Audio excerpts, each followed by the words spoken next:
I'm excited to share this word because we actually started our series and we entitled it Flood Control. Pakisabi, Flood Control. Flood control, ito very, very famous tong issue ngayon, but we're not gonna talk about that. Ayaw ko maging negative tayo. Baka yung iba sensitive. But we got it from the word. Kasi kapatid, says in Malachi 3:10, look at this, Malachi 3:10, bring the whole tithe into the storehouse that there may be food in my house. Test me in this, says the Lord Almighty. So, makikita po natin all throughout the Bible, sabi ng Lord, do not tempt me, do not test me. But this is the only moment na sinabi ng Lord, okay, dito nyo ako i-test when it comes to giving. Test me in this, says the Lord Almighty, and see if I will not throw open the floodgates of heaven. So si Lord, He's preparing to provide a flood for you. Provide a flood of blessing, flood of opportunities, flood of wisdom. Pero baka, could it be, kaya hindi natin na-experience yon kasi kinokontrol natin. That's what we're talking about. And pag-uusapan po natin from October to November, ano ba yung kinokontrol natin? Or paano ba natin nakokontrol yung flood ng Lord na handa niyang i-pour out for each and every one of us. And for this segment, this is our second segment, second preaching. I want to title it, What's the Solution? Pakitanong yung katabi mo, nag-review ka ba? Tanong mo nga siya, nag-review ka ba? Ano yung solution? Before we continue, can we close our eyes for a moment? And let's take a couple of seconds to welcome the Holy Spirit today.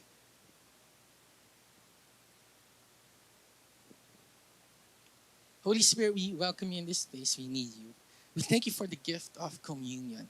That we can communicate to you, Lord.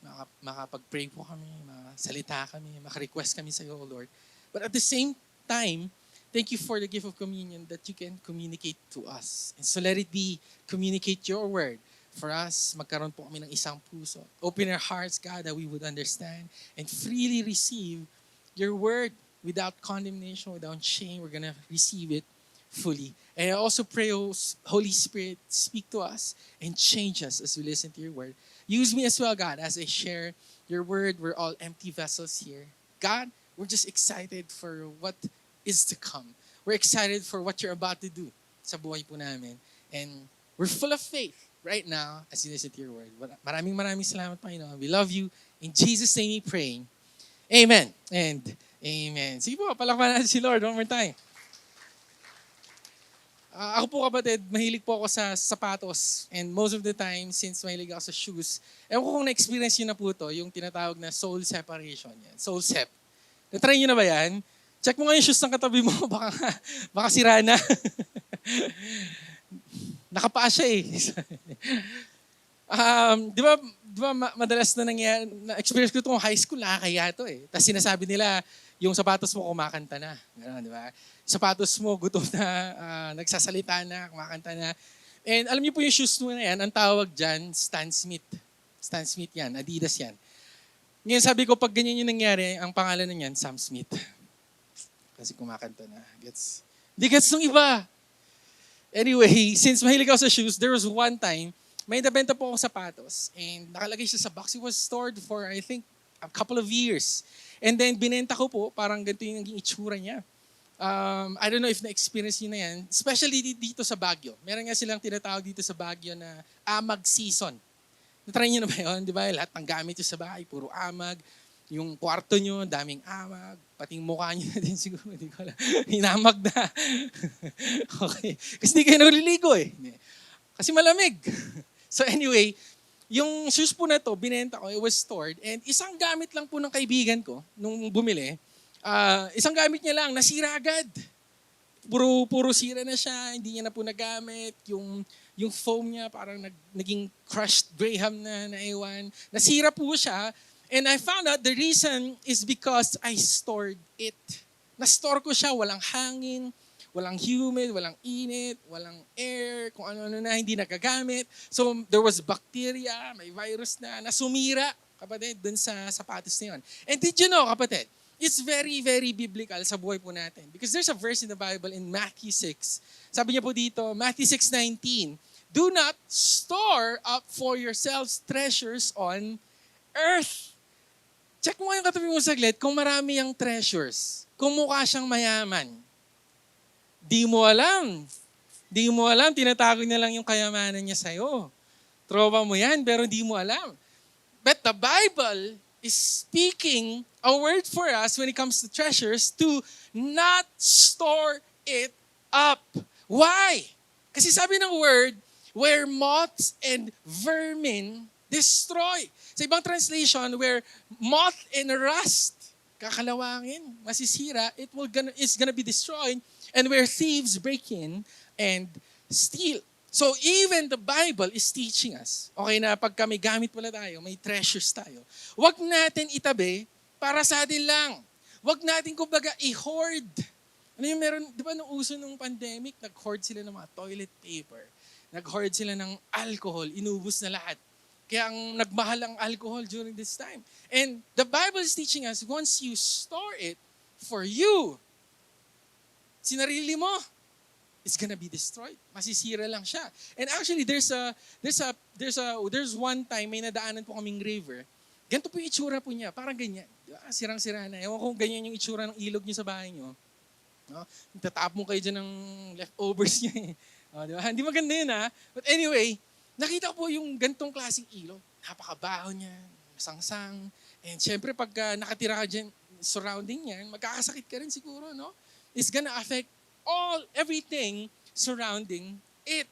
And I think it's a perfect illustration, kapatid, na pagka nag-store po tayo, pagka walang exit point, pagka nasa stock, kapatid, yung mga treasures natin, parang ganyan mangyayari. And parang yung ilog na ganyan. The reason why it's like that is because wala siyang exit point. Nasa-store lahat ng dumi sa ilog na yan. Naiipon, kumbaga, and it's destroying the rivers, destroying people around it, destroying the environment, nagkakaroon po ng pollution. Very, very biblical. And there was a parable in the Bible. It's the parable of the rich young fool. So itong mayaman po na taong to, napakarami niyang tanim. Napakarami niyang inani. Sabi niya, wait lang, ano kang gagawin ko? Ang dami kong harvest eh. Ganito na lang. Papatayo ako ng warehouse ko. Doon ko ilalagay lahat para sa akin lang to. And God spoke to this parable, to this rich young fool. Sabi niya po sa Luke 12:19 to 21, look at this. And I'll say to myself, you have plenty of grain laid up for many years. Take life easy, eat, drink, and be merry. But God, look at this, said to him, tingnan niyo pati yung bata nagalit sa kanya eh. You fool! Sabi ng Lord, you fool! This very night, your life will be demanded from you. Then who will get what you have prepared for yourself? So, sabi niya, paano pag namatay ka na, sinong mamanan yan? Masisira lang din yan. This is how it will be with whoever stores up things for themselves. So even God rejected this kind of mindset. Ngayon, kapatid, hindi ko sinasabi na huwag tayong mag-invest sa future natin. Hindi ko sinasabi, okay, na huwag ka nang maging shoe collector. Hindi ko sinasabi, kapatid, na mag-ipon ka, bilhin mo yung deserve mo. Lagi mo naman sinasabi, deserve ko to. Di ba? Hindi ko sinasabi yon. What I'm trying to say is to not focus on ourselves. Because the verse tells us to store up for yourself. But the issue there is nagiging nagiging self-centered, nagiging selfish na tayo. Because see, this is what I've learned. Your blessing is not only for you. It's God's way to bless someone else too. Kapatid, yung blessing mo, hindi lang yan para sa'yo. Yes, medyo maganda, medyo enjoyin mo rin minsan. Pero kapatid, binless ka ng Lord, hindi para sa'yo. Para din yan sa katabi mo. Kaya ilibre mo yan mamaya. No? Agkape. Yun lagi. Lagi ko connect yan eh. Libre mo yan mamaya. No? Kung di yan mahilig sa coffee, may non-coffee tayo. Malakas yung matcha. Okay, anyway, your blessing is not only for you. So kapatid, ang nangyayari tuloy, si Lord, listen to this, si Lord, gusto niya i-bless yung katabi mo eh. Okay? Gusto niya i-bless yung neighbor mo na nangangailangan. Gusto niya i-bless yung barangay surrounding our city. Pero kapatid, hindi niya i-bless ng minsan na gano'n na lang. Ikaw yung gagamitin niya. No wonder, kaya binibless ka ni Lord ng binibless eh. Di ba, nag-improve yung business mo, nakakaipon ka, hindi lang yan para sa'yo. It's God's way to bless someone else too. So God is calling us to have a heart of generosity. Have a heart that is giving. Yun na nga kasi pag naging selfish na tayo, pag puro sa akin na lang to, it's gonna corrupt you, it's gonna pollute you. And that's what we're gonna talk about today. Ano bang mangyayari? What's gonna happen if we store up treasures for ourselves? What's gonna happen if we have a closed fist? Pagka boksingero tayo, kapatid, hindi tayo mapagbigay. Ano bang mangyayari?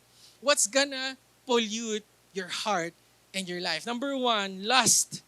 Okay, lust will begin to corrupt you. Ano ba itong lust? Pinag-uusapan po natin. See, there's the difference between love and lust. Kung check mo yung katabi mo, in love ba yan? Mukha ba siyang in love? Check mo nga siya kung blooming siya. Ngayon, this is what I've learned. Love is give, give, give. Kung mahal mo isang tao, di ba, bibigay mo yung the best. Di ba, naririnig natin to, ibibigay ko yung mundo sa'yo. Oh, di ba? Ibibigay ko ang lahat para sa'yo. Lalakbayin ko ang dagat, ang bundok para sa'yo. Ang laban na to. Lahat na. Diba, pag mahal mo, bibigay mo lahat eh. Right? Love is giving, giving, giving. Lust, on the other hand, is receive, receive, receive. Diba, kaya madalas nag-aaway yung mga couples kasi sasabihin, hindi mo ko naintindihan. Diba? Hindi na ako magbabago. Ikaw magbago, hindi ako.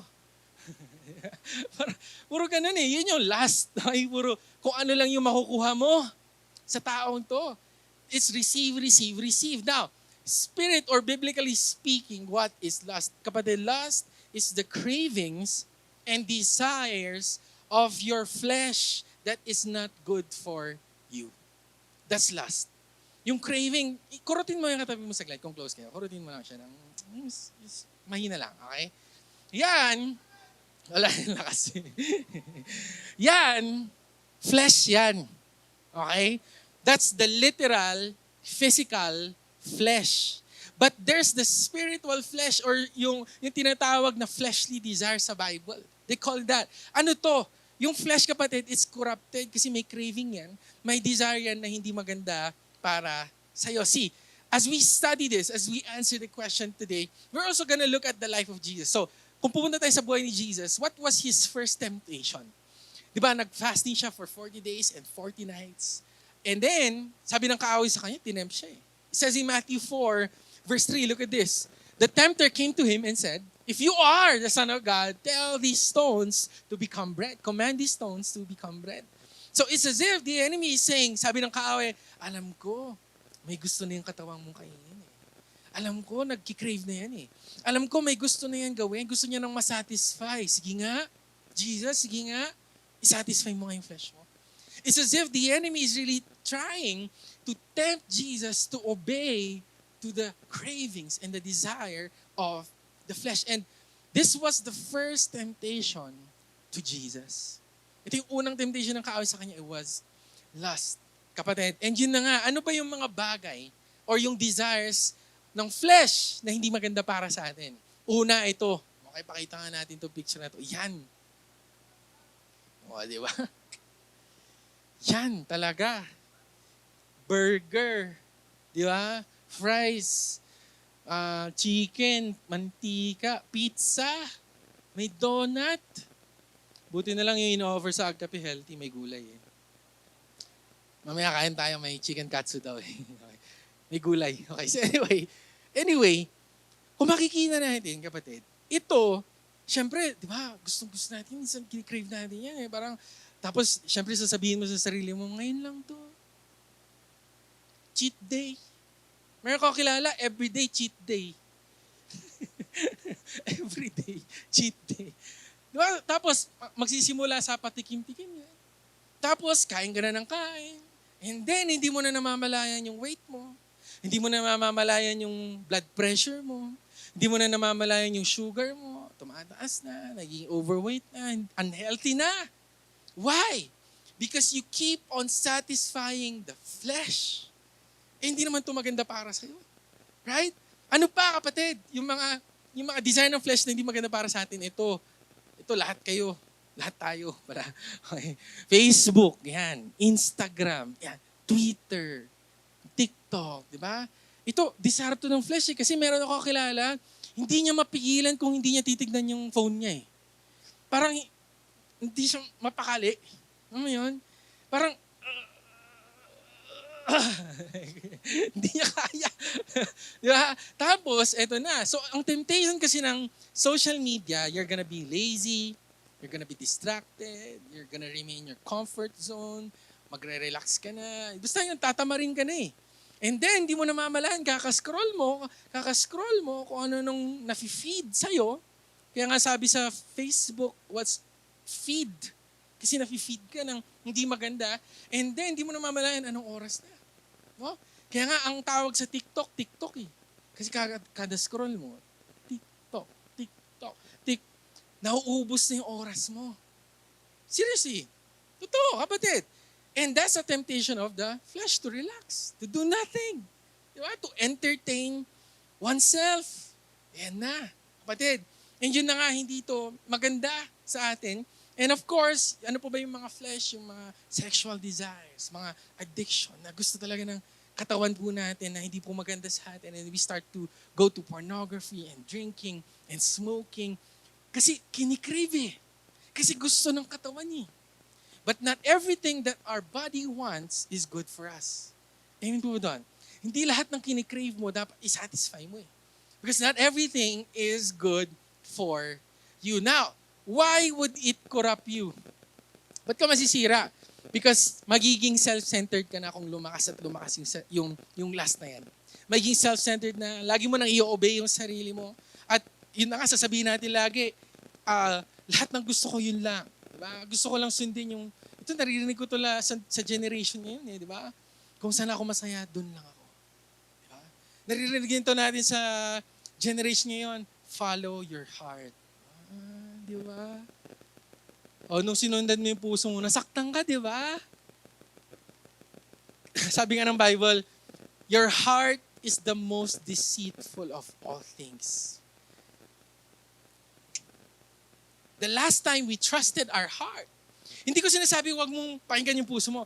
Hindi yun yung final say, kapatid. And your heart doesn't have to control you. Your feelings doesn't have to control you. Your flesh doesn't have to control you. Kasi yun yung nangyayari, nagiging self-centered. Dapat ako maintindihan. Huwag niyo akong pakialaman. Gusto ko to, buhay ko to. Naalala ko nung high school ako, gusto ko yung word na freedom. Kaya sabi freedom. Lalo, di ba, syempre gusto mo lang kumalas sa bahay niyo, di ba? Kasi strict yung parents mo, di ba? Gusto mo na umalis, gusto mo makatikim ng freedom eh. Right? So, syempre, pupunta ka dito sa Baguio, tapos nakatikim ka ng freedom, and you just wanna do what's best for you. Yung sinasabi mo sa sarili mo. Yung sinasabi natin sa sarili natin. Dito ako masaya eh. Dito. Eh, paano kung hindi na siya maganda para sa'yo? See, what is freedom ba kasi? Okay? Freedom ba is yung gawin mo na lang yung kung anong gusto mo? Is that freedom? Recently, winok ko po yung aso ko. May aso ba kayo? O kaya yung nagbabantay sa aso nyo? Yung aso kasi dapat tagabantay. Bumili ka ng aso, ikaw yung nagbantay sa aso. Galing eh, no? So anyway, may aso kasi ako, nag-walk kami sa bahay, walk ko sila, no? And then, nilagay ko yung leash nila. And then sabi ko, try ko nga, tanggalin ko nga yung leash nila.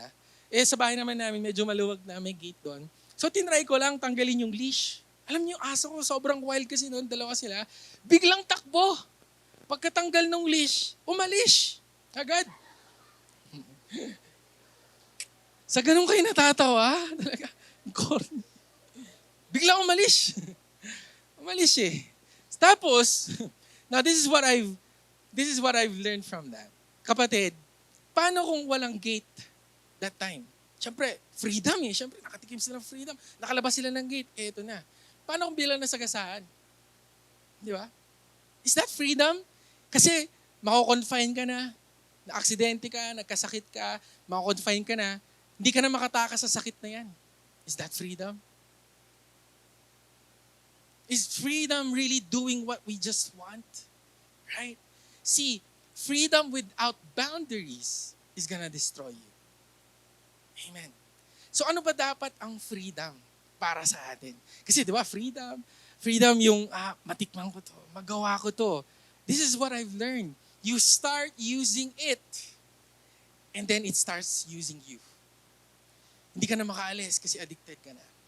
Hindi ka na makaalis kasi kinikrave mo na lagi. Hindi ka na makaalis kasi hindi ka na makafunction ng tama pag hindi mo ito nagawa. It starts using you. So is that freedom? This is what freedom should look like. Parang ganyan. May front yard. May fence. May gate. Yes, pwede tayong maglaro-laro dyan. Pwede tayong mag-ano dyan. Pero may boundaries to protect us. Because if lust continued in our hearts, it's gonna destroy you, it's gonna corrupt you. So yun kapatid ang mangyayari sa atin kapag we store up treasures only for ourselves. Para sa atin lang. Obey mo na lagi yung sarili mo na lang. Huwag mo nang pakialaman yung iba. Kung saan lang ako, dito lang ako. We're gonna be self-centered. Kapatid, nakakalungkot. If lust corrupted us. So if you continue in lust, if you continue to satisfy the flesh, it will corrupt you. Number 2, kapatid, na magko-corrupt sa'yo at magpupulyot sa'yo is the word pride. Kaya pakisabi sa katabi mo, mag-sorry ka na. Sige na. Mag-sorry ka na. Alam niyo, may offer sana kami sa Agkape. Chicken sana eh. Chicken. Fried chicken sana. Kaso negative eh. Fried chicken. Baka kada kain mo nun, lumaki yung ulo mo eh. Di ba? Anyway, pride will increase in your life. Second temptation of Jesus in Matthew 4. Listen to this. Matthew 4 verse 6. Di ba? Umakyat po si Jesus sa temple. Tapos, tinempt siya ng kaaway. Sabi ng kaaway sa kanya, if you're the Son of God, he said, throw yourself down. Patung mo yung sarili mo, tumalon ka. For it is written, He will command His angels concerning you, and they will lift you up in their hands so that you will not strike your foot against a stone. So, sinasabi ng kaaway, sige nga, try mo nga, tumalon ka nga dyan. Kaya mo naman na eh. Sinasabi ng kaaway sa kanya, may sasalo naman sa'yo, pwede mo naman command yung angels eh. Kaya mo na yan. Mag-isa mo na. Talong ka na. So it's as if the enemy is tempting Jesus to function na mag-isa niya lang. Nawala na akong English word. Sorry, tao lang. At least nag-sorry, di ba? Hindi ako ma-pride. Anyway. See, pride, listen to this, is not only not saying sorry. Di ba, ma-pride ka, hindi ka nagsasorry, ma-pride ka. Hindi lang yun eh. Hindi lang yun. But pride, church, in a deeper meaning, is not depending on God or rejecting God. You're functioning on your own. Mag-isa mo na lang, depending ka na lang, hindi ko na kailangan. Nire-reject mo na. That's pride, church. And if we continue to store up treasures for ourselves, pride is gonna increase sa buhay po natin. Bakit? Kasi kapatid, did you know, also in the Bible, this was the first sin ever committed. Di ba sa heaven, there were three groups of angels headed by Michael. Diba? Si Michael, yung leader ng warfare. Angels to. Diba? Kaya mapapansin niyo sa, yung may alak na sikat dito, parang, ginanon niya, si Michael yun. San Michael. Okay, so he was in charge of warfare. Diba? There was a story in the Bible in Daniel, may prayer siya. Tapos ang tagal tumating ng prayer niya. Kasi, it took 21 days kasi nilaban pa ni Michael sa spiritual realm. Nakipaggera pa eh. Pangalawa, Gabriel. He was the major leader sa group ng angels. His name is Gabriel. They were in charge of the word. So nung si Mary, di ba, manganak daw siya, it was Gabriel that spoke to her. He's in charge of the word. And lastly, this group was headed by Lucifer. Yan, si Lucifer. And ano po yung trabaho niya dyan? Worship.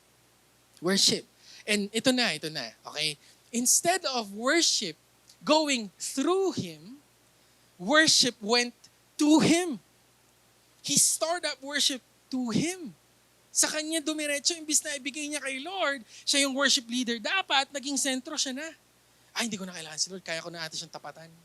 Nireject niya, kapatid. You know what happened to him? He was sent to hell. Kaya kapatid, ang hell, para kay Lucifer yun. Hindi para sa'yo.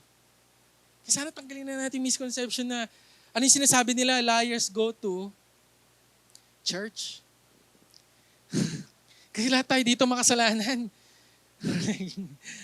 Hindi liars go to hell. Satan goes to hell. Siya yun.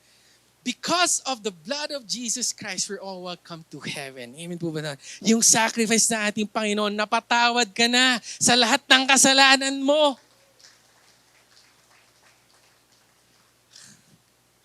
Kaya ang hell hindi para sa atin, para kay Lucifer lang yun. No? But anyway, because of pride, he was sent there. He stored up worship for himself. Pride came in. Pumasok po sa kanyang pride and increased. Now, why would it corrupt you? Kasi magiging self-sufficient ka na. Ano ibig sabihin po noon? You are your own God. That's scary. Hindi ko na kailangan si Lord. Lahat naman ng achievement ko sa akin to eh. Pinaghirapan ko to lahat. Ako to lahat. Hindi ka na kopya? Nope. Pero, isipin niyo talaga, no? Pagka-pride ka na, hindi mo na kailangan si Lord eh. Tapos hindi ka na magiging grateful. Magiging ungrateful ka na. Sa buhay, you're not gonna worship God. You're not gonna go to church. Why? Because I don't need God. Pride is gonna increase in your life. Masasabi mo sa sarili mo, ako naman gumawa nito lahat. There's a story in the Bible. His name is General Naaman. Yan, si General Naaman. This is in the story of Kings. The story of Elisha, Prophet Elisha. And si General Naaman, nasa kanya po lahat eh. Pwede niyang sabihin napakayaman niya, na achievements, nakuha niya na lahat kasi general siya eh. Position, status, he had everything. Until one day, nagkasakit po siya, nagkaroon siya ng leprosy.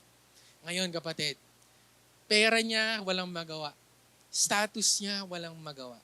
Hindi siya mahili. Kung saan siguro siya napunta, nag-offer na siguro siya ng milyones.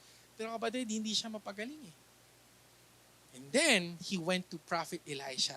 And then, kapatid, he humbled himself. He went to the Jordan River. Sabi niya nga kay Elisha, ba't di man lang lumabas to? Ba't di niya ako kinausap? Kasi pumunta siya kay Elisha, hindi po lumabas si Elisha sa bahay niya eh.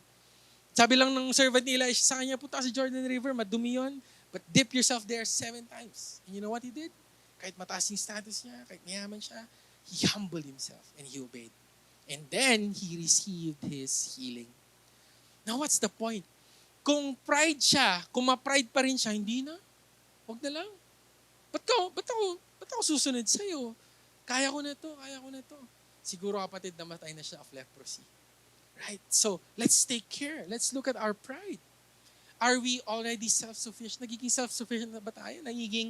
Instead of, like Lucifer, instead of worship going to God, worship went to Him.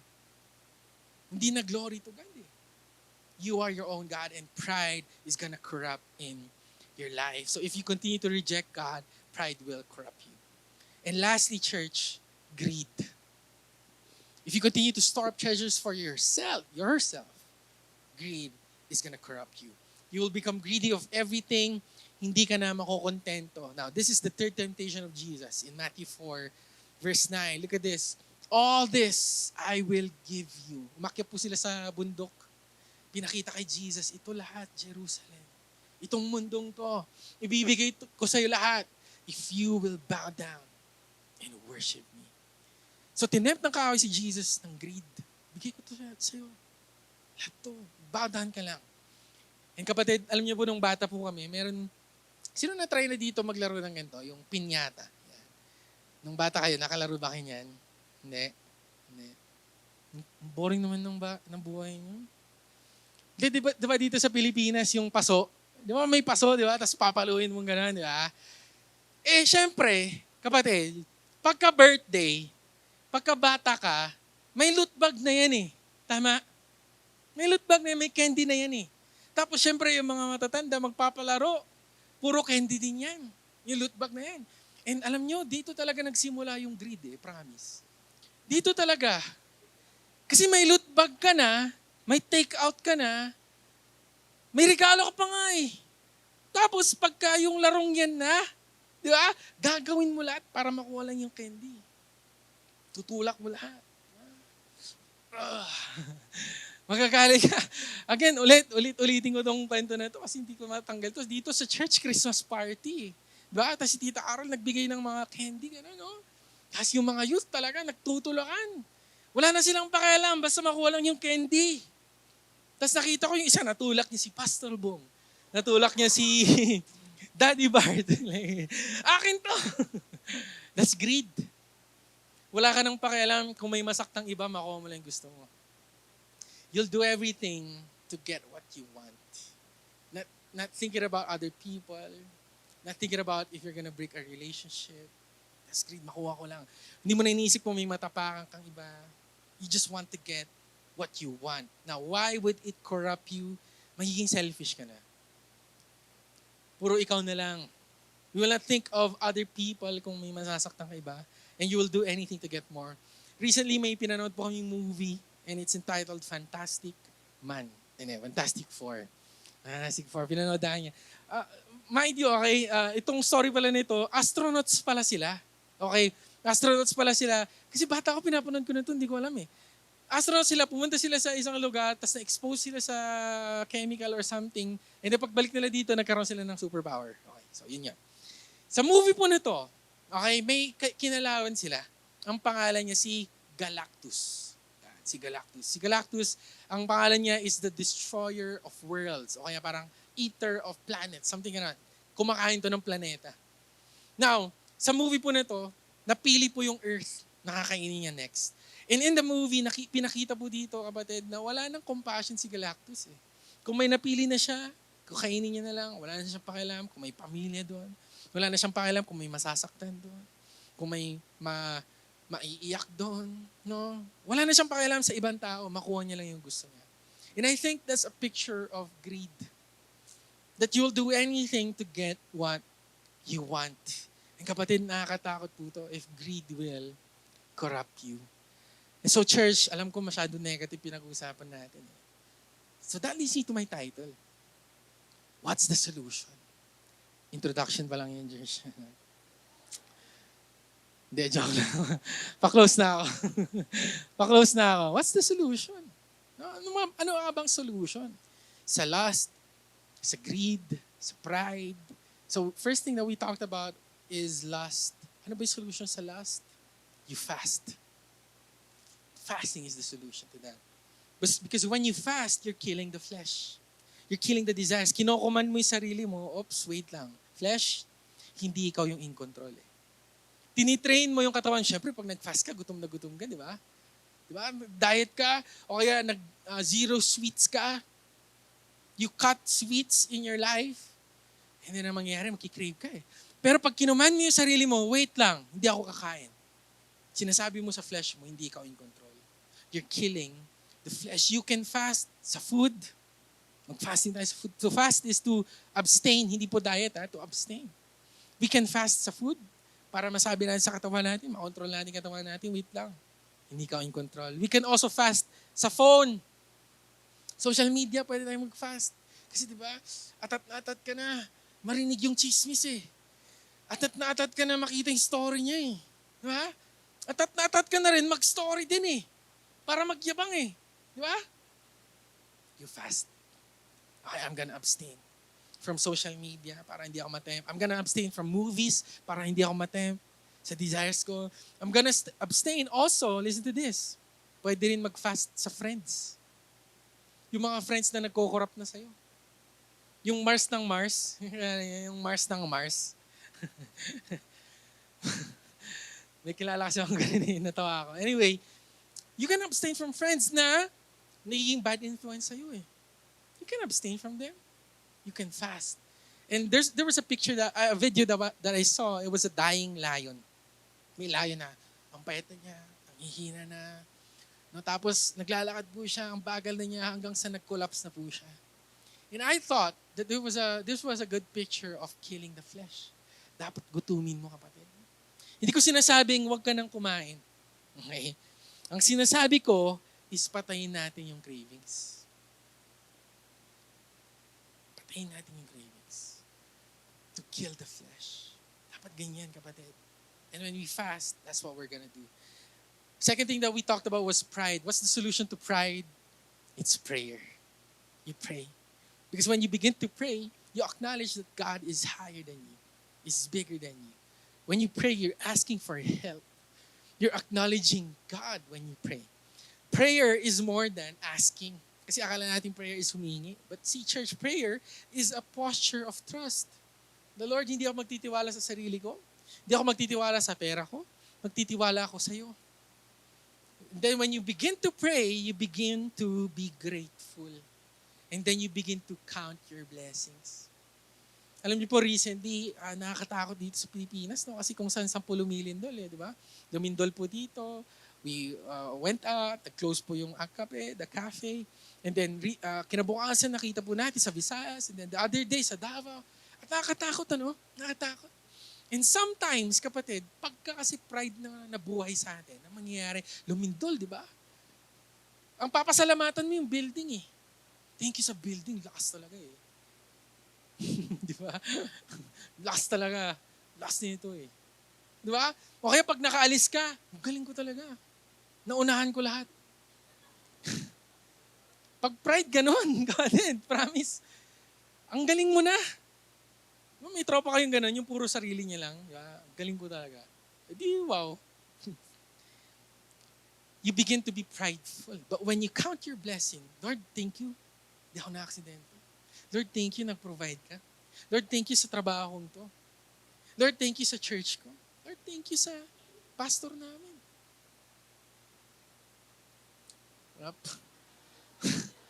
Wala pa nagti-thank you eh.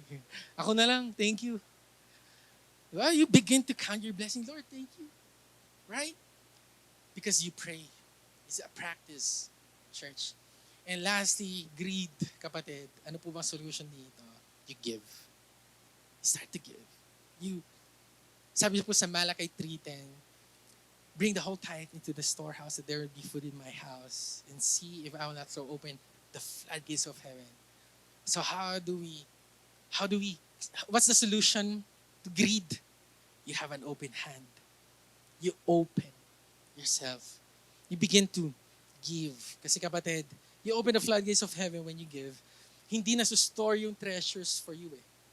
Hindi na store yung treasures na masisira lang sa'yo. Ano nangyayari? You replant it. You begin to sow. You begin to be generous. Kapatid, yung picture kanina na pinakita natin, yung polluted river, nalinis. Oh. Bakit? Kasi may exit point. Hindi na store, hindi na kukurap, hindi na pupollute. And you begin to become clean. And as a church, one of the things that I really love about our church, I love Church of God Baguio. Mahal niyo ba ang COG Baguio? Ako mahal na mahal yung church natin. Like super talaga. Super talaga. And because we're doing things differently compared to some churches. And one thing that I really love about our church is we have a culture of giving. May culture tayo dito. Meron kang tinatawag dito na abono ministry. Alam niyo yun? Alam niyo, lumaki ako sa ganun. Abono ministry. Alam niyo kung ano yun? Pagkakulang na yung finances, yung leader, siya yung mag-abono. Talaga. Why? Because he has a heart for the church. May sacrifice eh. And I saw that sa parents ko, kay Pastor Bong, kay Tita Carol. And hindi ko po alam, no, nung bata po ako, nakikita ko si Tita Carol, nagbibigay ng pera sa mga kabataan. Siyempre, nagtatampo ako. Di ba? Ba't sila lang? Yun pala, pinapaaral niya. Dami pong pinaaral ni Tita Carol dito. Pinatapos, para lang makatapos, And I saw that sa kanila. They were a very generous leaders po sila ng church natin. And praise the Lord, nga sa next generation nakuha po natin yun. And we also have a culture of generosity. And we try to give and give and give. And kaya nga po, dito po nagsimula kapatid yung mga medical mission natin at tinutuloy po natin. That's why we're launching this, yung Poly West mission po na yan. Hindi po yan para magyabang po tayo. Hindi po yan para may ma-post tayo sa social media. No, the real heart of that is to give. Because there's people that are in need. There are a lot of people who needs a lot of stuff. Needs food, needs medicine. Kailangan ng ma-check yung ngipin. Dami pong pangangailangan. And that's the reason we started this. Because we want to continue the practice of generosity and giving. Free medical check-up, free dental services, may grocery, may optical, ang papamigay ng mga glasses sa mga matanda, may grocery, may gamot. may pagkain. Wow! Right? And that's a culture of generosity. And that's what I love about our church is that yung treasures hindi po sinasarili. Because I've seen pastors like that, sinarili. I've seen churches like that, sinarili. And that's why we're doing this because we want to practice giving. And ayaw natin ng greed sa atin. Ayaw natin ng lust. Ayaw natin ng pride sa atin. We're always thinking about helping people. And the reason why we are doing this, kasi kapatid, I was really convicted by God to do this. Kasi sabi niya, kapatid, kung walang tutulong sa kanila, sino tutulong?